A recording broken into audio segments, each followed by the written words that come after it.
जब भगवान कृष्ण से माँ यशोदा मिली तो यशोदा की आंखों में आंसू आ गए। बचपन का बिछड़ा कृष्ण आज मिला है यशोदा को देखने के लिए।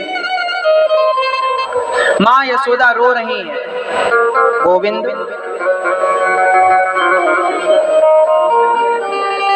इतने दिन हो गए तुझे मेरी याद नहीं आई। कितना निर्दयी निष्ठुर है तू। कन्हैया तेरी द्वारिका में मैंने सुना है तू बहुत बड़ा राजा बन गया है। तेरी द्वारिका में किसी दासी की जरूरत हो मुझे रख लेना, मैं तेरे घर पोंछा लगाती रहूंगी, तेरा दर्शन करती रहूंगी, मेरे से मुझे अपने से दूर मत करना मेरे कृष्ण। रो पड़ी माँ यशोदा। तब भगवान श्री कृष्ण लिपट गए। माँ ऐसा मत कहो, नंद बाबा से मिले, यशोदा से मिले, गोपियों से मिले। भगवान किससे मिले? गोपियों से। बड़ी अद्भुत चर्चा है। देखिए प्रेम हो तो भगवान कैसे मिलते हैं और प्रेम कब जागता है। एक सासू माँ थी, वो बहुत प्रेम से पूजा किया करती थी भगवान श्री कृष्ण की। पूजा करती, स्नान कराती, वस्त्र पहनाती, श्रृंगार करती और बाद में वो नियम से कन्हैया को दर्पण दिखाया करती। आईना। एक दिन माघ का महीना आया, एक बार माघ आया तो उसकी माँ माघ स्नान करने प्रयागराज पहुंच गई। पर जाते समय उसने अपनी बहू से कहा, बहू मैं जा रही हूँ पर मेरे गोपाल की तू सेवा करना। कैसे सेवा करना है? बोले इन्हें स्नान कराना, इन्हें वस्त्र पहनाना, इनका श्रृंगार करना और दर्पण जरूर दिखाना। लेकिन जब तू दर्पण दिखाए तब इनको देख लेना मुस्कुरा रहे हैं कि नहीं। जब मुस्कुराते नजर आए तो समझ लेना कि तूने पूजा ठीक ठीक की है और इन्होंने तेरी पूजा स्वीकार की। ठीक। सास चली गई। अब बहू पहली बार भगवान को देख रही है, क्योंकि अभी तक ना सुना था ना देखा था। अब वो बहू भगवान के पास गई, पानी गुनगुना कर लिया। ठंडी का मौसम था, माघ का महीना था। भगवान को गर्म पानी में नहलाया, वस्त्र पहनाए, श्रृंगार किया। पूरा श्रृंगार हुआ तो फिर दर्पण दिखाया और दर्पण दिखाकर झांक कर देखा मुस्कुरा रहे हैं कि नहीं। तो भगवान नहीं मुस्कुरा रहे थे। उसे लगा कि हमारी पूजा में कोई त्रुटि ही रह गई, कमी रह गई। उसने फिर पूरे कपड़े उतारे और अब गर्म पानी खत्म, अब तो ठंडा। कहाँ करती? फिर ठंडी पानी से नहला दिया और नहला के फिर कपड़े पहनाए, फिर श्रृंगार किया, फिर आईना दिखाया, फिर देखा मुस्कुरा रहे हैं कि नहीं। राम राम राम नहीं मुस्कुराने। लगता भगवान कोई त्रुटि रह गई हमसे और भगवान लगता है हमारी सेवा स्वीकार नहीं कर रहे हैं। तो फिर से पूरे कपड़े उतारी, फिर नहलाई, फिर कपड़ा श्रृंगार, फिर अब दर्पण दिखाया, अभी भी नहीं। सुबह से दोपहर और दोपहर से शाम हो गई, वो बार बार नहलाई। भगवान तो ठिठुर गए। अब भगवान को लगा राम राम यदि मैंने आज नहीं मुस्कुराया तो ये तो प्राण ले लेगी। तो भगवान बोले कि अब हमें कुछ करना चाहिए। अब वो शाम को तो थक चुकी थी, उसे बड़ी भूख लगी थी, पर वो सास की आज्ञा कैसे ठुकराती। उसने लास्ट बार स्नान कराया और जब स्नान करा के श्रृंगार किया और दर्पण दिखाया तो झांक कर देखा, देखो तो अब मुस्कुरा रहे हैं कि नहीं। और जब देखा दर्पण की तरफ तो भगवान ऐसे मुस्कुरा रहे थे, ऐसे मुस्कुरा रहे थे कि भगवान की मुस्कान उसने देखी तो बेहोश होकर गिर पड़ी, मूर्छा आ गई। और जब मूर्छा उसकी टूटी, क्योंकि भगवान जिसको देखकर मुस्कुराते हैं और जो भगवान की मुस्कान देख ले, अच्छा हुआ वो पागल नहीं हो गई। वो फिर होश आया तो उसने फिर दर्पण लेके खड़ी होगी, फिर देख रही भगवान की मुस्कान देखकर वो नाचने लगी। कितने सुंदर भगवान है, मेरी सास कितनी सौभाग्यशाली है, कितने पहले से वो भगवान की मुस्कान देख रही है और मैं कितनी अभागिन हूँ, आज मुझे नजर आई। अब सेवा हो गई और फिर प्रेम से लाई और भगवान को भोग लगाया। अब भगवान को दर्पण दिखाया, मुस्कुरा रहे हो, तोड़ा रोटी तोड़ी और भगवान को मुंह पर खिलाया। भगवान ने मुंह खोला, भगवान ने रोटी चबाई, रोटी अंदर पूरा खिला पिला के और खुद खाई। दूसरे दिन फिर श्रृंगार करती है, फिर स्नान करती है, फिर दर्पण दिखाती है, फिर भगवान मुस्कुराते हैं। और अब तो नियम बना लिया भगवान ने मुस्कुराने का, प्रसन्न रहने का। रोज बहू आती, छम छम पायल बाजती उसके पांव की और रोज भगवान को नहलाती और प्रेम से पूजा करती। अब भगवान रोज नियम, 1 महीना पूरा हुआ, माँ सासू माँ प्रयागराज से वापस आई। बहू मेरे गोपाल कैसे हैं? ठीक है। पूजा पाठ करी? हाँ। वो तो रोज मुस्कुराते हैं, माँ बड़ी सपा पकड़ ली, आपके कारण मुझे गोविंद की मुस्कान देखने को मिल गई। अच्छा हाँ, तो मुस्कुराते हैं। हाँ, आज सासू माँ ने प्रेम से पूजा करी और जब पूजा करी और सासू माँ ने दर्पण दिखाया तो भगवान तो जैसे रोज थे वैसे ही थे, काहे को मुस्कुरावे। हाँ, सास को लगा ये, अब सास तो समझ रही थी कि जैसे मैं वैसे ही है, लेकिन बहू को रहा ना गया। बहू का नियम बन गया था भगवान को मुस्कुराते देखना। अब सास की जब पूरी पूजा हो गई ना तो बहू दर्पण लेके खड़ी हो गई। बहू दर्पण लेके खड़ी हो गई और जब बहू ने देखा तो वो मुस्कुराते हुए, आहा, अब तो भैया प्रेम से नियम बन गया। वो नाचती, सास बोली क्या हुआ? देखो साहब माँ ठाकुर जी कितने मुस्कुरा रहे हैं। सास को लगा कि इसी मुस्कान पे ये बारी बारी गई, उसको नहीं पता कि इससे ज्यादा वाली भी भगवान ने इसको दिखाई है। हाँ, अब सास को लगा ठीक है। एक दिन उसी दिन जब रात को सास सोई ना तो सपने में भगवान आई और ठाकुर जी ने कहा देखो माँ तुम स्नान कराया करो, हमें तुम कपड़े पहनाया करो, लेकिन दर्पण का काम अपनी बहू को सौंपा करो। हमारी तो आदत हो गई है तुम्हारी बहू को देखकर मुस्कुराने की। सास की नींद खुली, उसके बाद तो नींद नहीं आई। कब सवेरा कब सवेरा, और जब सवेरा हुआ तो सास ने कहा बहू आज तू पूरी पूजा कर, और पूरी पूजा बहू ने करी और जो दर्पण दिखाया ठाकुर जी मुस्कुरा रहे थे। माँ जी आपने देखा? नहीं बहू मुझे दिखा। सास आई और जब सास ने देखा तो सास भी पागल होकर के झूमने लगी, बावरी हो गई। मेरे गोविंद ऐसे मुस्कुराते हैं, आहो धन्य हो तुम, तुम्हारे कारण आज मुझे गोविंद का दर्शन हो गया। सास बहू दोनों झूमने लगी, नाचने लगी, संकीर्तन करने लगी, हरे राम राम राम हरे हरे, हरे कृष्णा कृष्णा कृष्णा हरे हरे राम राम हरे हरे। भाव का भूखा हूँ मैं, भाव ही एक सार है। मैं चाहता हूँ कि कभी आप दर्पण दिखाओ, और आपका दिखाया दर्पण, उस दर्पण में जब आप देखो तो आपके दर्पण पर परमात्मा मुस्कुराते नजर आए, आपको मुस्कुराते हुए कृष्ण दिखाई पड़े। हम ये चाहते हैं वो दिन कब आएगा जब हमारे दिखाए हुए दर्पण को परमात्मा देखें और जरा तिरछी सी मुस्कान ठाकुर जी की हम देखें। आज कुरुक्षेत्र में भगवान अपनी गोपियों से मिले, तब भगवान की 16,108 पत्नियों ने माँ यशोदा के पांव पकड़ लिए और कहा कि माँ हमें ना कृष्ण की कथा सुनाओ। वो कथा मैंने सुना कि ये माखन चुराते थे। अच्छा भगवान की पत्नियां क्या जाने किन्ने कौन सी बाल लीला रची। आप अपने पति को बचपन से नहीं जानती हो, लेकिन इच्छुक होती हो सास बताइए क्या करते थे। अच्छा हाँ ये करते थे। फिर पत्नी कभी उसका आनंद लेती है। तो आज गोपियां पूछ रही है कैसे चोरी करते थे, कैसे, हमें सुनाओ। यशोदा रोने लगी, बेटियों मैं तुम सबको कृष्ण की कथा सुना पाती, लेकिन मैं जब कृष्ण की बाल लीला सुनाऊंगी ना तो उसमें वो लीला भी सुनानी पड़ेगी जब कृष्ण हमें छोड़कर चला गया है, और यदि वो लीला मैंने सुनाई तो फिर मैं जी ना पाऊंगी, मैं मर जाऊंगी। उस लीला से पल को मुझे याद मत दिलाओ जब कृष्ण छोड़कर चला गया। तब कौन सुनाए? तब रोहिणी माँ ने कहा मैं सुनाती हूँ। रोहिणी माँ बोली, सारी गोपियां 16,108 पत्नियां बैठ गई और पहली बार वो कृष्ण की कथा सुनने बैठी।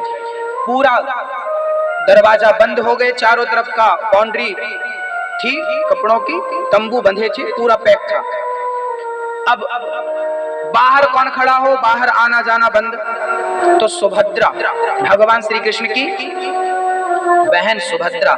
रोहिणी ने कहा सुभद्रा तुम बाहर खड़ी रहो और किसी को डिस्टर्ब, देखो कथाएं कैसी होती थी पहले। पहले वक्ता कौन बनी? रोहिणी मैया। और श्रोता कौन बनी? भगवान की पत्नियां। वहां नियम बनाया गया, कोई डिस्टर्बेंस नहीं, कोई डिस्टर्बेंस नहीं, चुप। पहले सावधान, पहले व्यवस्था। खड़ी हो गई सुभद्रा, कोई नहीं अंदर जाएगा। और मां ने कथा चालू करी।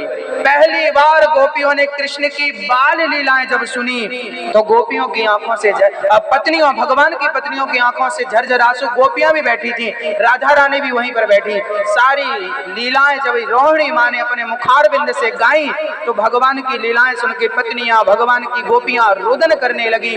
तब तक भगवान श्री कृष्ण और बलराम जी आ गए।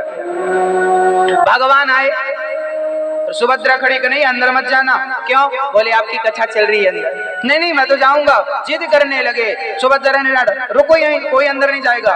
तब भगवान बोले कोई बात नहीं, अंदर नहीं जाने दे तो कम से कम सुन तो लेने दे। तो बाहर थोड़ी थोड़ी आवाज आ रही थी तो कन्हैया ने कान लगा दिए। कन्हैया ने कान लगाए, बलराम जी ने कान, और सुभद्रा को भी थोड़ी थोड़ी बाहर तो आवाज आ ही रही थी। तो कन्हैया ने जो प्रेम से कथा सुनी तो भगवान कृष्ण पहली बार अपनी कथा सुन रहे थे। और जब कथा सुनी तो इतना भाव उमड़ा, इतना प्रेम उमड़ा कि भगवान के हाथ पिघल पिघल के पानी बन के पिघलने लगे। हाथ गायब, पानी बन के पिघलने लगे। यहां तक के हाथ भगवान कृष्ण के, बलराम के और सुभद्रा पिघल गए, पूरा हाथ पिघल गया प्रेम से।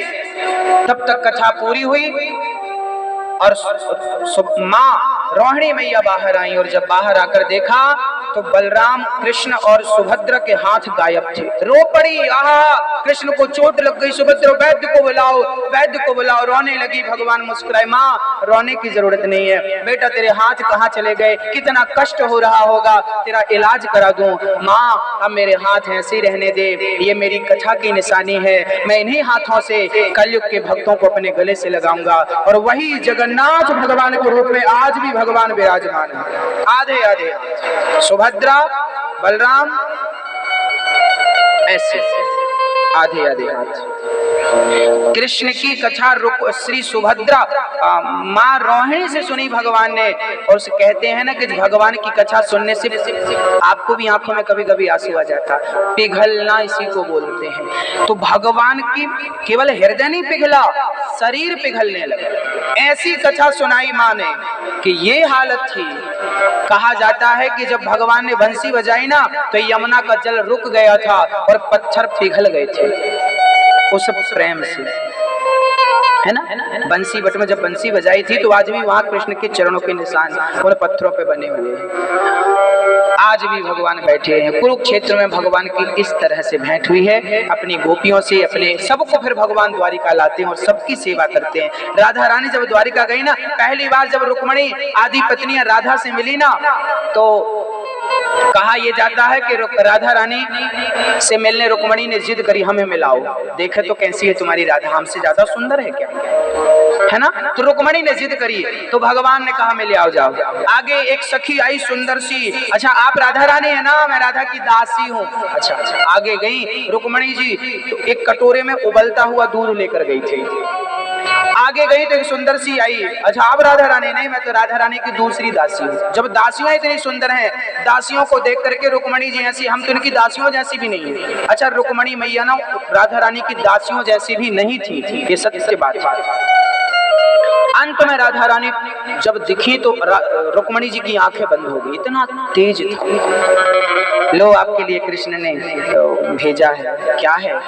पूछा भी नहीं क्या है, पी लिया। गरम उबलता दूध जब पिया, रुक्मणी घबरा गई, राम राम मर ना जाए, गरम दूध पी है, कुछ नहीं हुआ।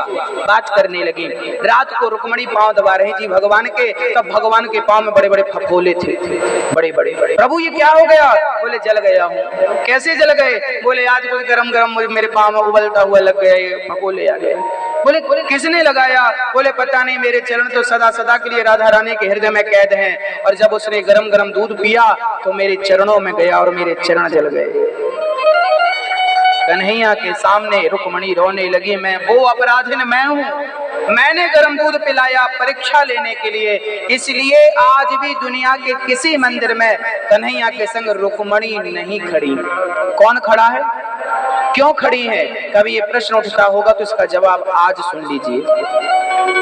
इसका जवाब ये है कि एक बार दुर्वासा जी द्वारिका गए तो रुक्मणी जी और कृष्ण उन्हें लेवाने गए।